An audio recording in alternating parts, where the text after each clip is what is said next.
اور حضور علیہ السلام کے ہاتھوں سے، حضور علیہ السلام کی زبان سے، حضور علیہ السلام کے اشاروں سے کئی معجزات ظہور پذیر ہوئے ہیں۔ علماء نے لکھا ہے کہ ان کی تعداد 1200 تک ہے، اس سے زائد کی تعداد بھی علماء نے لکھی ہے، 1000 کی تعداد بھی لکھی ہے۔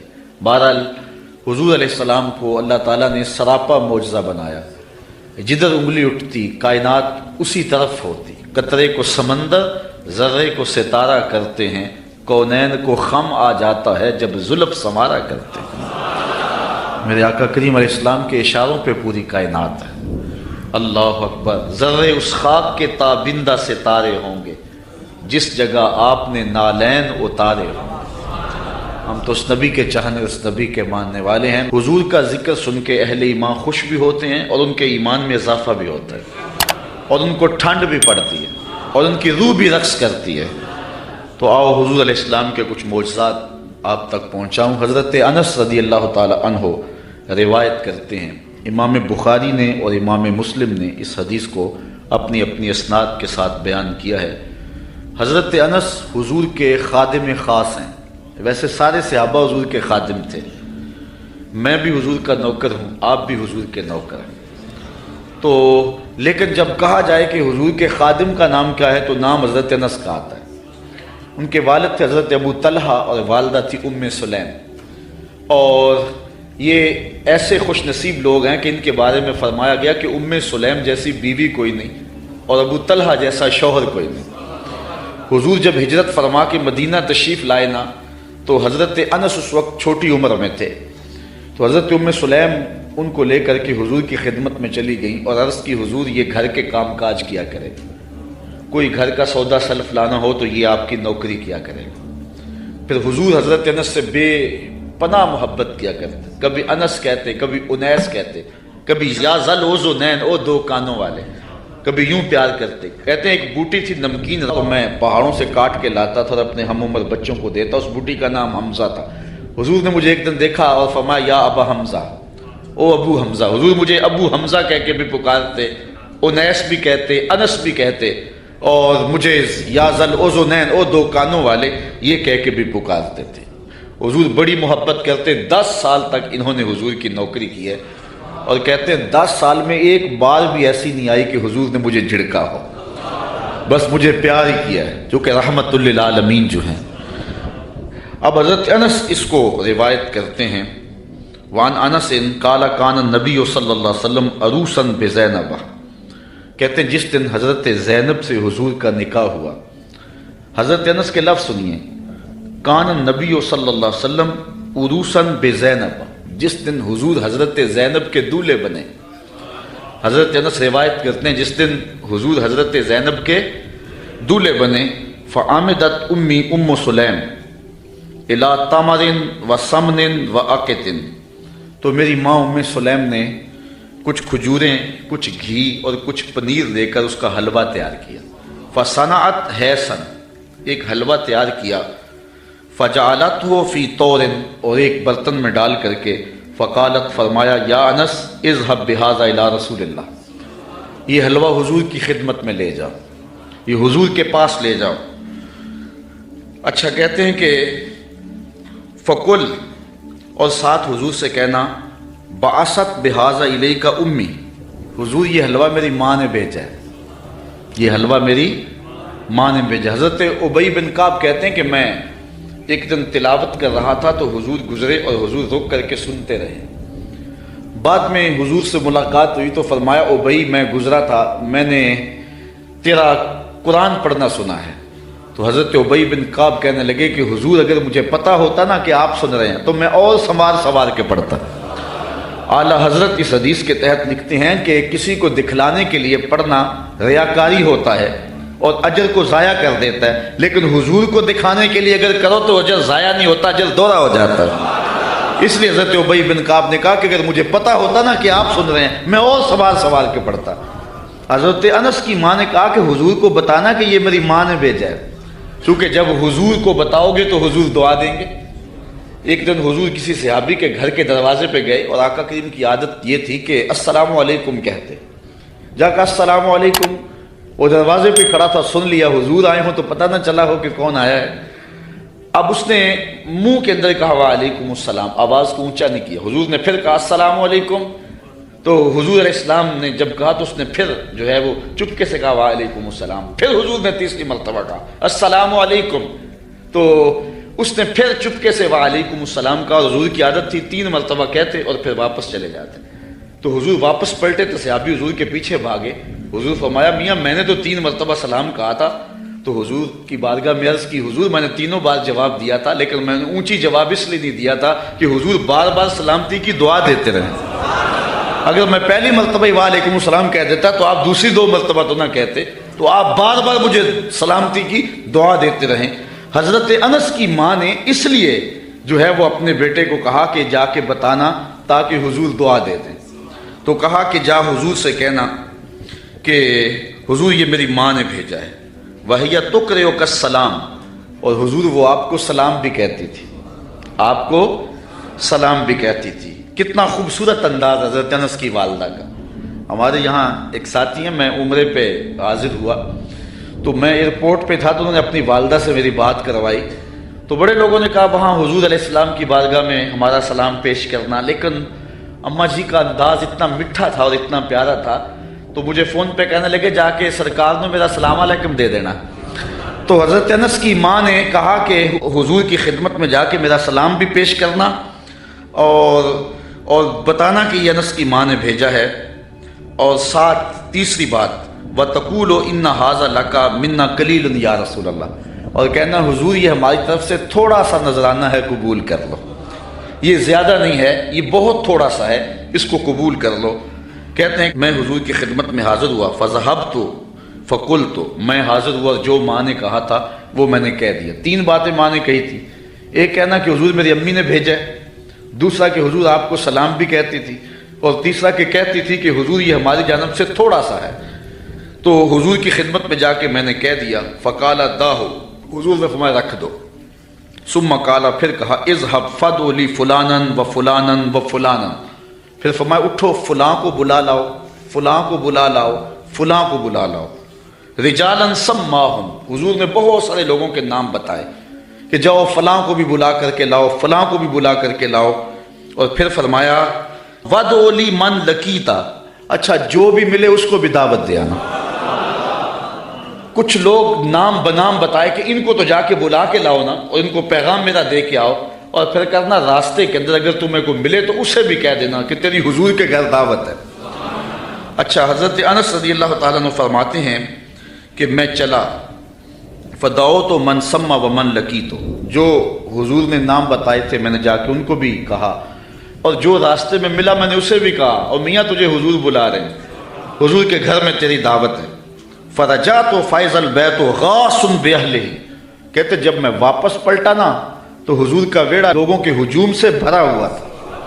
یار کوئی منسٹر دعوت دے کہ بیٹے کی شادی ہے آنا تو لوگ پھولے نہیں سماتے، بتاتے پھرتے آج میں بڑا مصروف ہوں، میاں آج کیا ہے جی؟ آج میں نے شادی پہ جانا ہے۔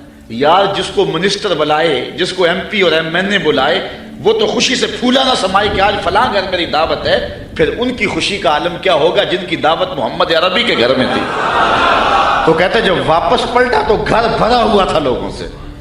اچھا تابعی نے جس نے حضرت انس سے روایت سنی اس نے کہا فقلت لانس، میں نے انس سے کہا، قیل لانس، حضرت انس سے کہا گیا اعدادکم کم کان، کہ لوگ تھے کتنے، جن لوگوں سے گھر بھرا ہوا تھا ان کی تعداد کوئی اندازہ ہے؟ حضرت انس کہنے لگے 300 کے قریب ہوں گے لوگ۔ میں ایسے گیا اور ایسے پلٹ کے آ گیا، اور جب واپس آیا تو 300 لوگوں سے حضور کا گھر بھرا ہوا تھا۔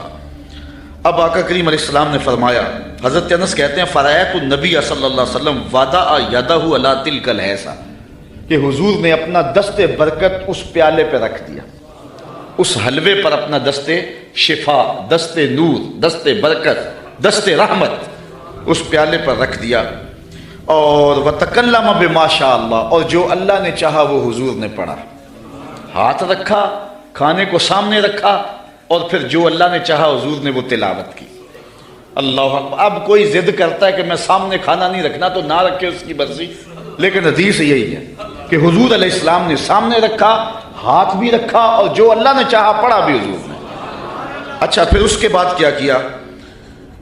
ثم جعل یدعو عشرۃ عشرۃ یاکلون منہ، فرمایا 10 آتے جاؤ، 10 آتے جاؤ، 10 لوگ آتے گئے۔ وَيَقُولُ، اور حضور علیہ السلام ان کو فرماتے تھے، لہم ان کو، اذکر اسم اللہ ولیاکل کل رجل مما یلیہ، کہ ہر شخص اللہ کا نام لیتا جائے اور اپنے سامنے سے کھاتا جائے۔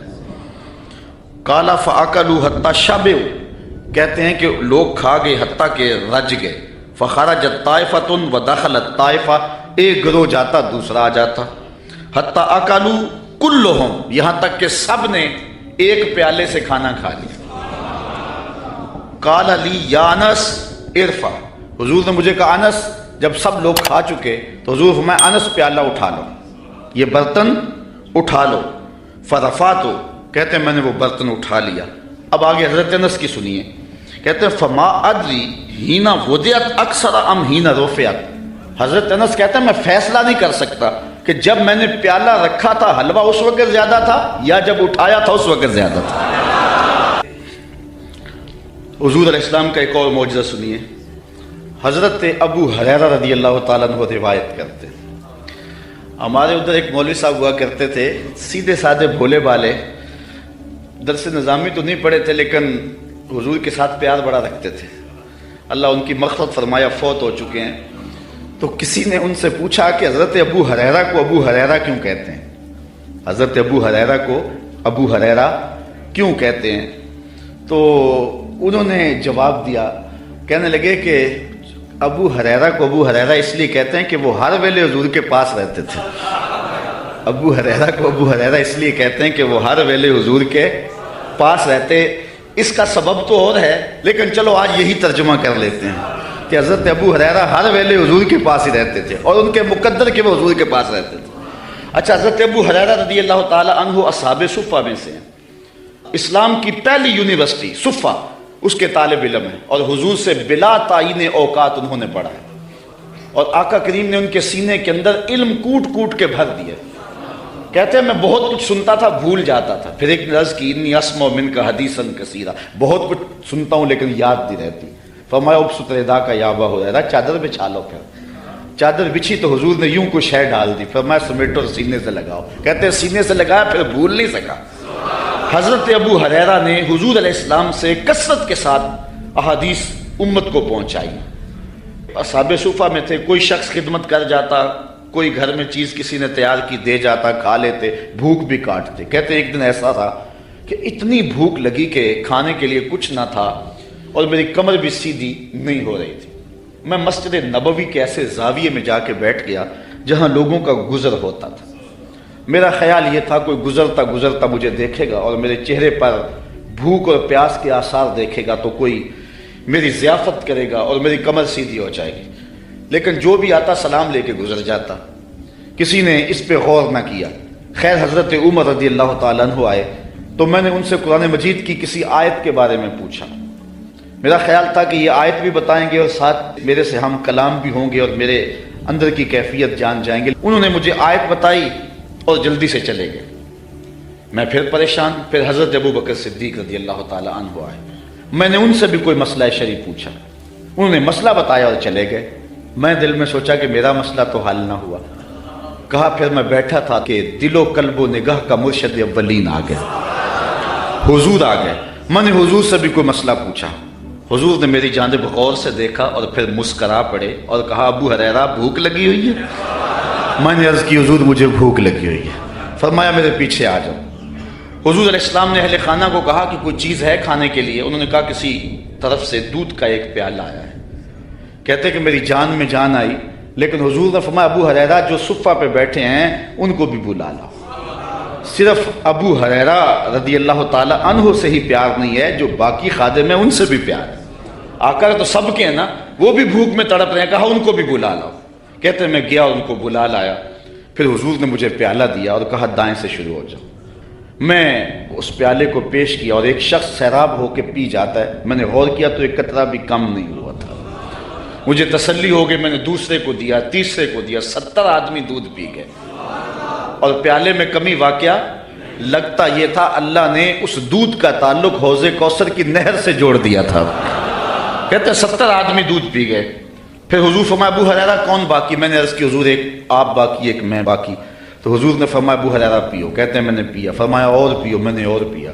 پھر فرمایا اور پیو۔ میں نے کہا مجھے اس رب کی قسم جس نے آپ کو حق کے ساتھ مبعوث کیا ہے، میرے میں تو ایک قطرے کی بھی اب گنجائش باقی نہیں رہی۔ تو حضور علیہ السلام نے میرے ہاتھ سے پیالہ لیا اور نوش جاں کیا۔ اعلیٰ حضرت فرماتے ہیں ہاں جناب ابو ہریرہ کیسا تھا وہ جام شیر؟ ہاں جناب ابو ہریرہ کیسا تھا وہ جام شیر جس سے 70 صاحبوں کا دودھ سے منہ بھر گیا۔ 70 آدمی دودھ کے ایک پیالے کو پی گئے۔ میرے استاذ المکرم قبلہ مفتی حبیب اللہ صاحب رحمۃ اللہ تعالی علیہ فرمایا کرتے تھے کہ ایک پہلو تو یہ ہے کہ دودھ کا ایک پیالہ 70-72 آدمیوں کو کافی ہو گیا۔ ذرا تھوڑا سا ادھر بھی غور کرو کہ 2 جہاں کا سردار ہے 71 آدمیوں کا جوٹا پی رہا ہے۔ یہ پہلو بھی تمہارے پیش نظر رہنا چاہیے کہ 2 جہاں کا سردار ہو کہ اتنے آدمیوں کا جوٹا پی رہا ہے۔ اللہ اکبر۔ آئیے حضور علیہ السلام کے ایک اور معجزہ کو سنتے ہیں اور اپنے ایمان کو تازہ کرتے ہیں۔ حضرت جابر رضی اللہ تعالی عنہ روایت کرتے ہیں، کہتے ہیں حدیبیہ کے مقام پہ آقا کریم وضو کرنے لگے تو لوگ اکٹھے ہو گئے۔ فرمایا کیا ماجرا ہے؟ عرض کی کہ حضور پانی نہیں ہے، تو اس لیے لوگ جو ہیں وہ پیاس سے تڑپ رہے ہیں۔ تو آقا کریم علیہ السلام نے جو ہے وہ کوزے کے اندر اپنا دستے برکت ڈال دیا۔ اب سنو حدیث کے لفظ، یہ بھی بخاری شریف کی روایت ہے۔ فوضع النبی صلی اللہ علیہ وسلم یدہ فی الرکوہ، حضور علیہ السلام نے اس کوزے میں اس برتن میں اپنا دست شفا ڈال دیا۔ فجعل الماء یفور بین اصابعہ کامثال العیون، حضور کی انگلیوں سے پانی یوں پھوٹتا تھا جس طرح چشمے نکلتے تھے، یوں پانی پھوٹ رہا ہے۔ قال فشربنا وتوضانا، کہا کہ ہم نے پانی پیا بھی اور وضو بھی کیا۔ قیل لجابر کم کنتم، راوی نے حضرت جابر سے بھی پوچھا کتنے کو لوگ تھے تم؟ قال لو کنا 100 الف لکفانا، کہا لاکھ بھی ہوتے تو کافی تھا، لاکھ بھی ہوتے تو کافی تھا۔ کنا 15 100، لیکن ہم تھے جو ہیں وہ 1500، لیکن اگر وہ لاکھ بھی ہوتے تو وہ پانی کم نہ پڑتا۔ یہاں اعلیٰ حضرت کا اسلوب پھر دیکھیے، آپ فرماتے انگلیاں ہیں فیض پر، ٹوٹے ہیں پیاسے جھوم کر۔ انگلیاں ہیں فیض پر، ٹوٹے ہیں پیاسے جھوم کر، ندیاں پنجاب رحمت کی ہیں جاری واہ واہ، ندیاں پنجاب رحمت کی ہیں جاری واہ واہ۔ حضرت انس روایت کرتے ہیں، قال نعن نبی صلی اللہ علیہ وسلم زیدن و جعفرن و ابن رواحہ للناس قبل ان یاتیہم خبرہم، جنگ موتا پر حضرت نبی رحمت صلی اللہ علیہ وسلم نے صحابہ کو روانہ کیا۔ یہ 8 ہجری کو جنگ ہوئی ہے، مسلمانوں کی تعداد صرف 3000 اور ہرکل کے سپاہیوں کی تعداد 1 لاکھ۔ 3000 1 لاکھ کے مقابلے میں آئے۔ شام میں یہ جنگ گمسان کی لڑی جا رہی ہے، جنگ وہاں ہو رہی ہے اور حضور ہیں مدینے میں، اور آقا کریم یہاں بیٹھ کے جنگ کے واقعات سنا رہے ہیں، جنگ کے واقعات سنا رہے ہیں۔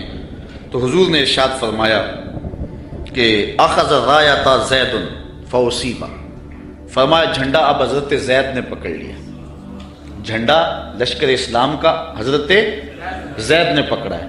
پھر فرمایا کہ وہ شہید کر دیے گئے ہیں۔ ثم اخذ ابن رواحہ فاصیب، پھر فرمایا عبداللہ ابن رواحہ نے پکڑا جھنڈا، پھر فرمایا وہ بھی شہید کر دیے گئے ہیں۔ وَعَيْنَاهُ تَذْرِفَانِ، حضور یہ بیان کرتے جا رہے تھے اور آنکھوں سے آنسو ٹپک رہے تھے۔ پھر اس کے بعد حضور نے فرمایا حَتَّى أَخَذَ الرَّايَةَ سَيْفٌ مِّن سَيُوفِ اللَّهِ، یعنی خالد ابن الولید، فرمایا اب اللہ کی تلواروں میں سے ایک تلوار خالد بن ولید نے پکڑ لیا ہے۔ حَتَّى فَتَحَ اللَّهُ عَلَيْهِمْ، یہاں تک کہ اللہ تعالیٰ نے ان کو فتح عطا فرما دی۔ بیٹھے مدینے میں ہیں، نظر کہاں ہے؟ جہاں موتا کی جنگ ہو رہی ہے، یہ شام کے علاقے میں واقعہ ہے۔ حضرت خالد بن ولید کے ہاتھ پر اللہ تعالیٰ نے اسلام کو فتح دی اور 3000 مجاہدوں نے 1 لاکھ کے دانت کٹے کر کے رکھ دیے۔ اور حضرت خالد بن ولید کو سیف اللہ اسی موقع پہ کہا گیا. آپ نے کافروں پر اس جنگ میں 8 تلواریں توڑی تھی. تلوار توڑنا عرب میں بہادری کی علامت تھی. جو تلوار توڑتا اتنے لوگوں کو مارتا کہ اس کی تلوار ٹوٹ جاتی. اس جنگ میں 8 تلواریں توڑی حضرت خالد بن ولید. ساری زندگی حضرت خالد بن ولید کی آرزو رہی کہ میں بھی شہید ہو جاؤں راہ خدا میں، لیکن یہ ان کی آرزو پوری نہ ہو سکی، اس لیے کہ وہ اللہ کی تلوار تھے، اور اللہ کی تلوار کو کون توڑتا. اس لیے حضرت خالد بن ولید رضی اللہ تعالیٰ عنہ ساری زندگی جو ہے وہ کسی جنگ کے اندر بھی نامراد نہیں ہوئے اور ناکام نہیں ہوئے.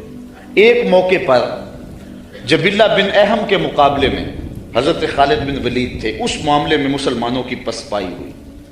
حضرت خالد بن ولید کو حضرت رافع بن عمر تائی نے کہا کہ اب ہماری قضا آ گئی.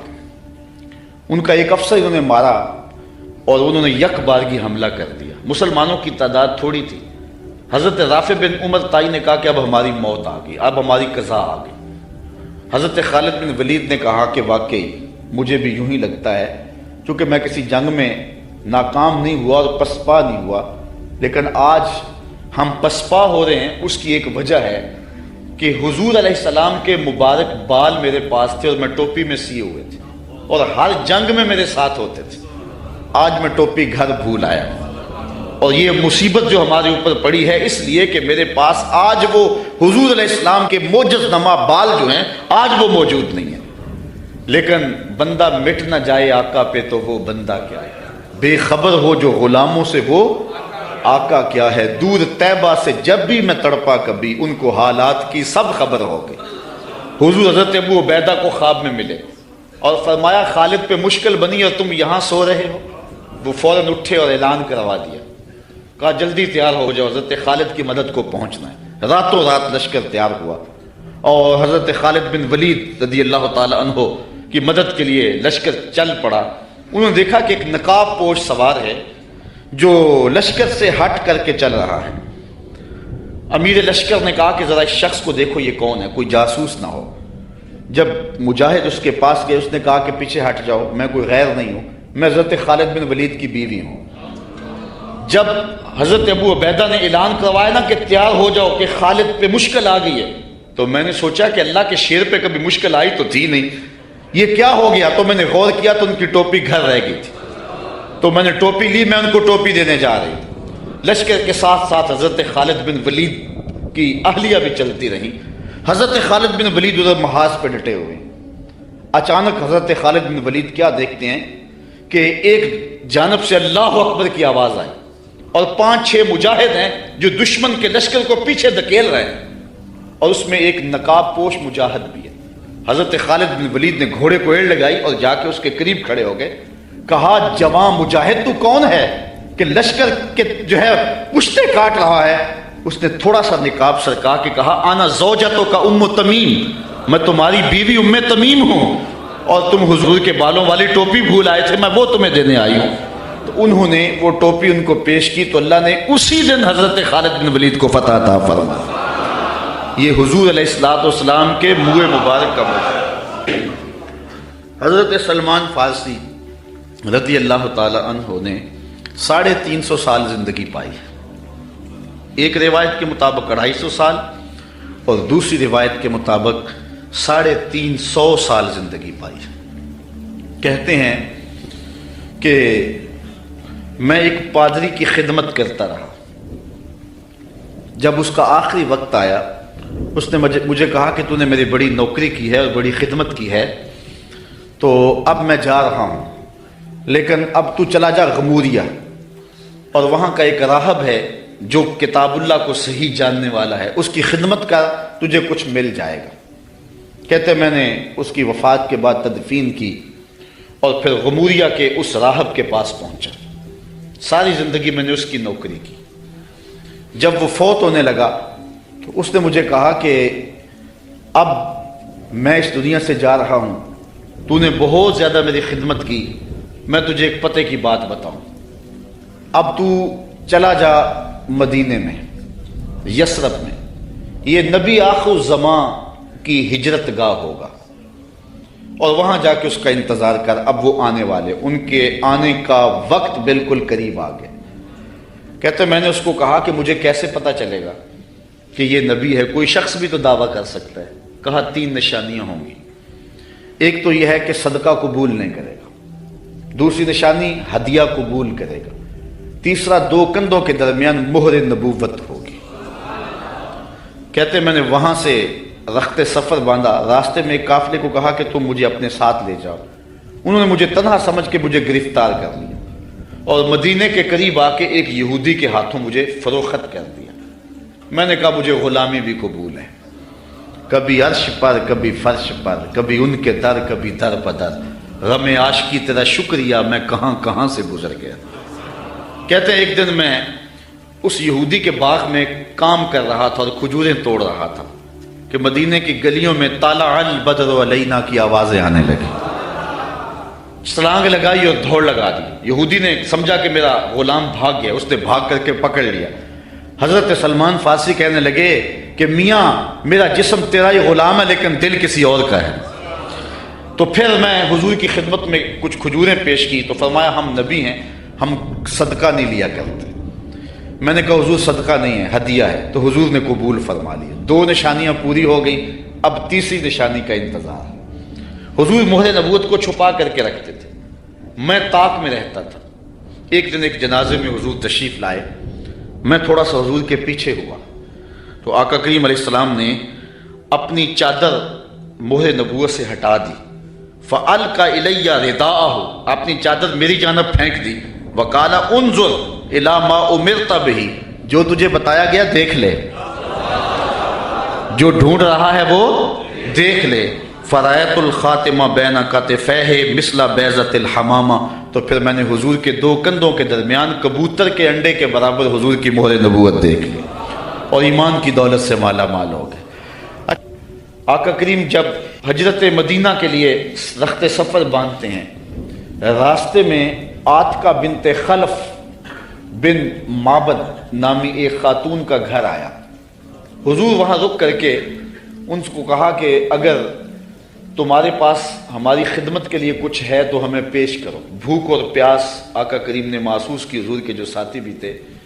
تو اس خاتون نے جس کا نام معبد تھا، اس نے کہا کہ لو کان عندنا شیء ما آوزکم الکرام، ہم دیہاتی لوگ ہیں اور عرب ہیں، ہمارے ہاں مہمان آ جائے تو کوئی کسر نہیں چھوڑتے، لیکن آج اتفاق ایسا ہے کہ ہمارے گھر کچھ ہے نہیں جو آپ کی خدمت کے لیے پیش کریں۔ عرب لوگ مہمان دیکھ کر کے خوش ہوتے ہیں، پھر مہمان بھی اتنے سونے آ جائیں، لیکن بدقسمتی یہ ہے کہ اس وقت ہمارے پاس کچھ ہے نہیں جو آپ کو پیش کر سکے۔ ایک جانب ایک بکری بندھی ہوئی تھی، لاغر اور کمزور سی۔ حضور فرمایا اگر تم کہو تو اس کا دودھ دھو لیں۔ اس نے کہا اس کی ہڈیوں میں گودا نہیں، کھیری میں دودھ کہاں ہوگا، اگر یہ چلنے کے قابل ہوتی تو ریبڑ کے ساتھ نہ جاتی۔ فرمایا اگر تم اجازت دو۔ اس نے کہا مجھے کیا اعتراض ہو سکتا ہے۔ تو حضرت سیدنا صدیق اکبر نے آگے بڑھ کے بکری کو کھولا اور حضور کے سامنے کھڑا کیا۔ آقا نے دست شفا، دست رحمت اور دست برکت اس بکری کی پشت پہ رکھا۔ جو ہی حضور کا ہاتھ آیا تو اس نے جھرجھری لی، ٹانگیں چوڑی کر دی، اس کی کھیری میں دودھ اتر آیا۔ حضور علیہ السلام نے فرمایا کہ کوئی برتن لا۔ اس نے گھر کا برتن پیش کیا، حضور نے دودھ دھوا تو جھاگ اٹھنے لگی، حتیٰ کہ گھر کے سارے برتن دودھ سے بھر گئے۔ معبد کے گھر کی تھالیاں بھی دودھ سے بھر گئی۔ حضور نے بھی پیا، حضور کے ساتھیوں نے بھی پیا۔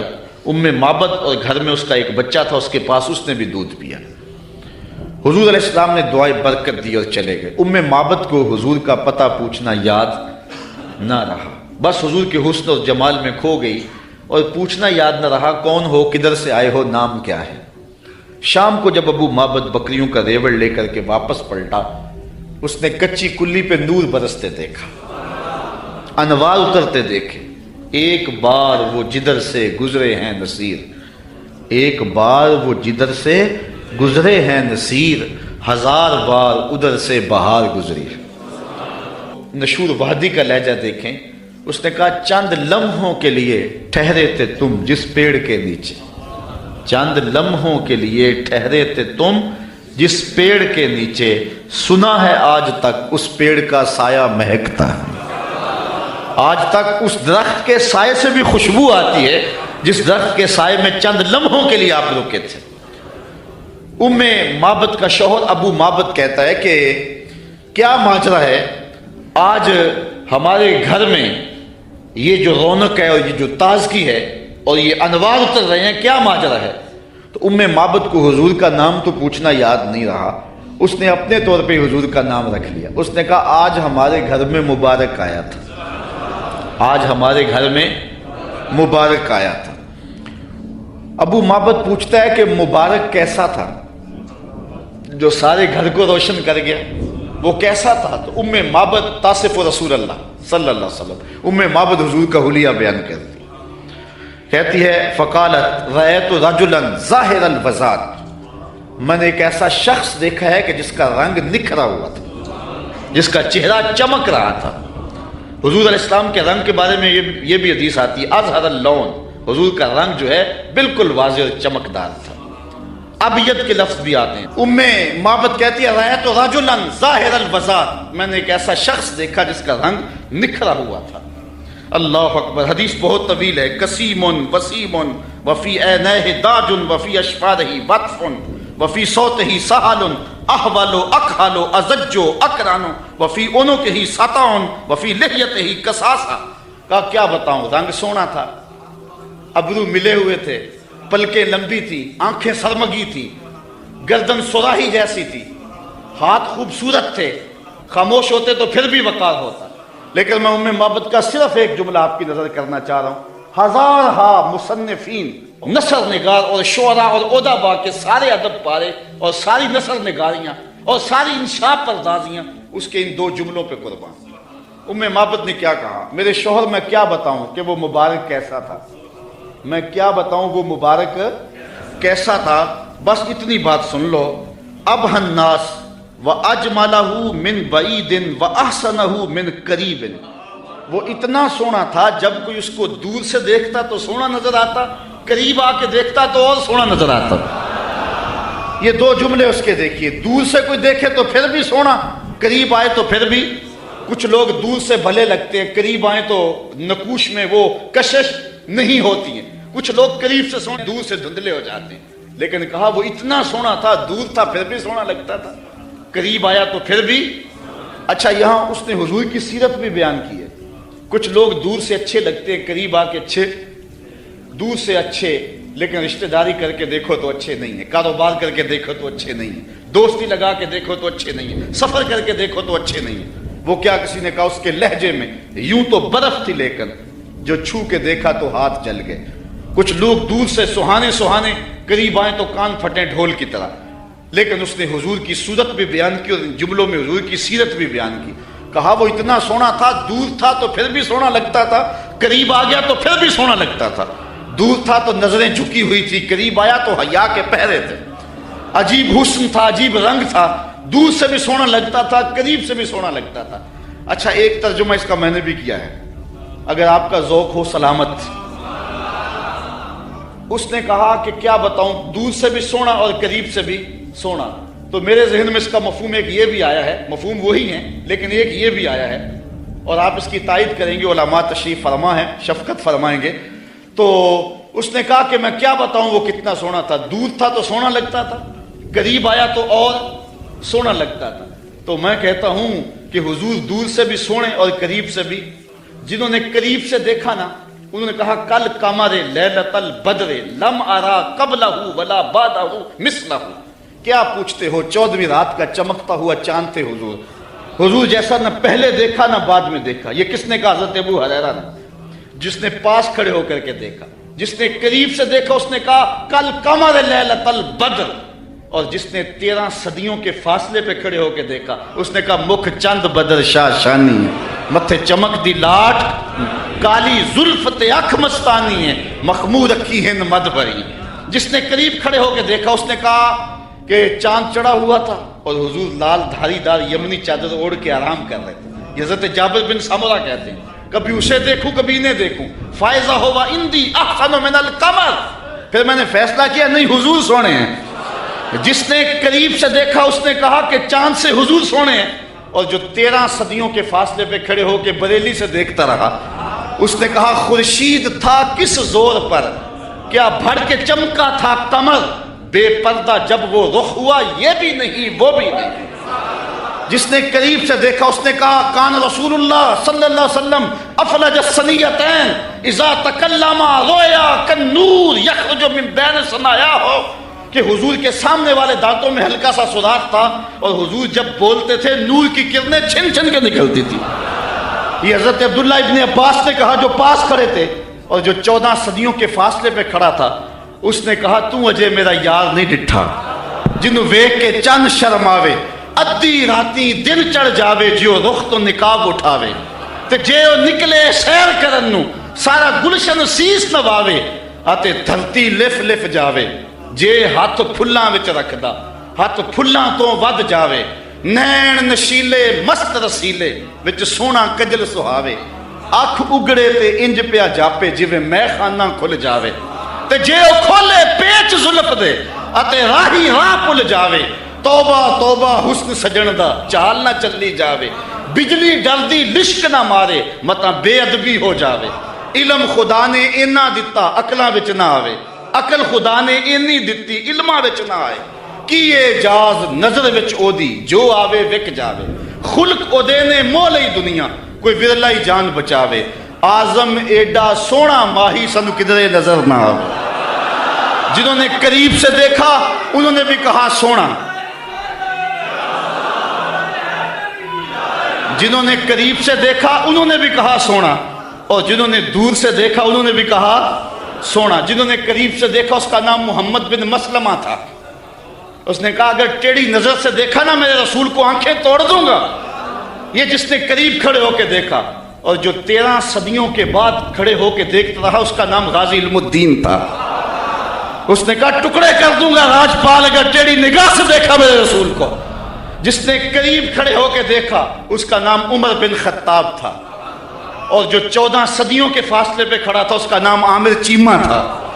جس نے قریب کھڑے ہو کر کے دیکھا وہ حضور کے غلام تھے اور صحابہ تھے، اور جس نے 14 صدیوں کے فاصلے پہ کھڑے ہو کر کے دیکھا ملازم تو پولیس کا تھا، اس نے کہا تو گورنر ہے تو میں محمد کا نوکر ہوں، میں کاٹ کے ٹکڑے کر دوں گا اگر ٹیڑھی نظر سے بھی دیکھا تو کہا کوئی قریب سے دیکھے پھر بھی واری جائے، دور سے دیکھے پھر بھی واری جائے، تو اجے میرا یار نہیں ڈٹھا جنوں ویکھ کے چند شرم آوے۔ کہا کیا بتاؤں کہ وہ قریب سے بھی سونا اور دور سے بھی سونا۔ اچھا اس نے حضور کا حلیہ بیان کیا، ام معبد میرے بچے تیرے پہ قربان، ام معبد میری نسلیں فدا تیرے ایک ایک جملے پہ حضور کا حلیہ بیان کیا اور حد کر دی ام معبد نے۔ دعا کرو اللہ ہمیں حضور کی زیارت نصیب فرمائے۔ یا اللہ واسطہ ڈالتے ہیں ام معبد کا، ہمیں حضور کی زیارت دے دے۔ یہ آنکھیں اس قابل تو نہیں ہیں لیکن مالک تو کرم کر، ہم تیرے محبوب کا نام لے رہے ہیں، ام معبد کا صدقہ حضور کی زیارت دے دے۔ اچھا ام معبد نے حضور کا حلیہ بیان کیا، مبارک کا حلیہ بیان کیا۔ ام معبد حلیہ بیان کر کے فارغ ہوئی تو بچہ بولا امی وہ بکری والی بات سنائی نہیں، جو بکری کی پشت پہ ہاتھ پھیرا تھا مبارک نے وہ تو بات نہیں سنائی۔ اللہ اکبر۔ اب ابو معبد کہتا تم نے زیادتی کیا میرے سے، جب مبارک آیا تو مجھے بلایا کیوں نہیں، اس کو میں بھی دیکھنا چاہتا تھا، اب میں بکریاں دودھ لے کر نہیں جاؤں گا، قریب قریب رہا کروں گا، کبھی مبارک آئے نا تو مجھے بلا لینا۔ اب وہ سارے گھر کے افراد مبارک کا انتظار کرتے ہیں۔ ابو معبد کہتا ہے ایک بار ہی آ جائے، جن لوگوں نے مدینہ نہیں نہ دیکھا ہوتا وہ کہتے ہیں ایک بار مدینے بلا لے مولا پھر پاویں جان کٹ لئی، اور جنہوں نے دیکھ لیا ہوتا وہ کہتے ہیں یا اللہ بار بار بلا۔ ابو معبد کے جذبات یہ تھے ایک بار ہی دیکھ لوں، لیکن ام معبد کہتی تھی کاش کے روز بھی گزرے، مبارک کا روزانہ گزر ہو یہاں سے۔ ایک دن ام معبد سودا سلف لینے کے لیے قریبی بستی میں گئی، نہ ملا تو آگے بڑھ گئی، آگے شہر مدینہ میں جا پہنچی، سودا خرید رہی تھی، بچہ بھی ساتھ تھا کہ حضرت ابوبکر صدیق گزرے، تو بچے نے جب دیکھا نا تو تڑپنے لگا، اور اس کے لفظوں میں وہ بے ساختگی اور اس کی تڑپ ظاہر ہو رہی ہے۔ اس نے کہا یا امہ ان ھذا الرجل الذی کان مع المبارک، اے امی اس دن جو مبارک کے ساتھ نہیں بندہ تھا یہ جا رہا ہے۔ سودا چھوڑا حضرت ابوبکر صدیق کے پیچھے اور پوچھتے ہیں مبارک کہاں ہے؟ تم تو مل گئے ہو، مبارک کدھر ہے؟ اب نام تو اپنے طور پہ رکھا ہوا تھا۔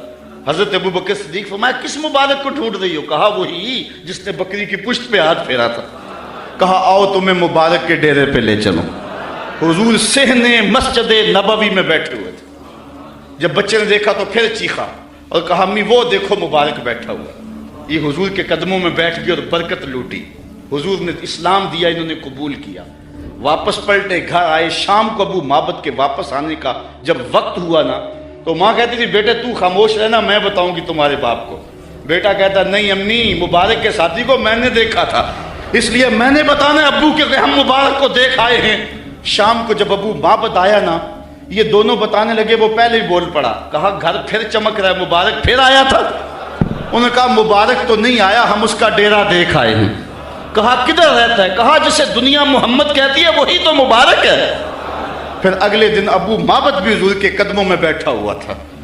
وہ بکری ام معبد کے پاس عام و رمادہ تک زندہ رہی۔ اہل سیر لکھتے ہیں کہ حضرت عمر کے دور میں ایک سال آیا تھا جب قحط پڑا تھا اور درخت بھی سوکھ گئے تھے، جانوروں کی چھاتیاں بھی خشک ہو گئی تھی، کنووں کے پانی بھی نیچے چلے گئے تھے، حوض بھی خشک ہو گئے تھے، کہیں سے پانی کا کوئی قطرہ نہیں ملتا تھا، لیکن ام معبد کے ڈیرے سے بکری کا دودھ مل جاتا تھا، کیونکہ حضور علیہ السلام نے اس بکری پر اپنا دست شفا پھیرا تھا، اپنا دست برکت پھیرا تھا۔ یہ حضور علیہ السلام کے ہاتھ کی اور حضور علیہ السلام کے دست نور کی برکت ہے۔ یہ ہاتھ تو اٹھ جائے تو چاند کے ٹکڑے ہوتے ہیں، یہ ہاتھ اٹھ جائے تو سورج پلٹ کے سر کے وقت پہ آتا ہے۔ اللہ اکبر، یہ جدھر ہاتھ ہو جاتے ہیں ادھر ہی کائنات کا نظام ہوتا ہے۔ اللہ تعالی ہمیں حضور کی محبت نصیب فرمائے۔ یہ عنوان تو ایسا تھا کہ اس کو بیان کرتے رہیں، لیکن میں اسی پر آج کی اس گفتگو کو اختتام پذیر کرتا ہوں اور یہ دعا کرتا ہوں کہ اللہ ہمیں حضور علیہ السلام کے معجزات کا صدقہ میرے ملک کو امن عطا کر، میرے وطن کو امن دے دے۔ الحمدللہ قوم جاگ پڑی ہے، قوم میں شعوری لہر بڑی تیزی کے ساتھ دوڑ رہی ہے، اور قوم اتنی دیر تک قوم نہیں بنتی جب تک حضور کی دہلیز پہ نہیں آتی۔ اور مجھے اس بات پہ جو ہے وہ ناز ہے کہ پوری دنیا میں یہ میلاد کا موسم گزر رہا ہے، دیکھو کوئی گھر ایسا نہیں جہاں میرے حضور کا جھنڈا نہ جھول رہا ہو، ہر شے نیچے جا رہی ہے، ذکر رسول اوپر جا رہا ہے۔ جلوسوں کا جو اہتمام تھا اس وقت، جو انداز تھا، آپ کے شہر کی رونق بھی میں دیکھ کر کے گیا ہوں اور آپ کی محبتیں بھی میں نے دیکھی ہیں، اور پوری دنیا کے اندر جو کیفیات ہیں اس وقت وہ ایک روشن باب ہے اور ایک اجالا ہے۔ اللہ تعالی ہم سب کو حضور کی محبت نصیب فرمائے۔ وآخر دعوانا ان الحمدللہ۔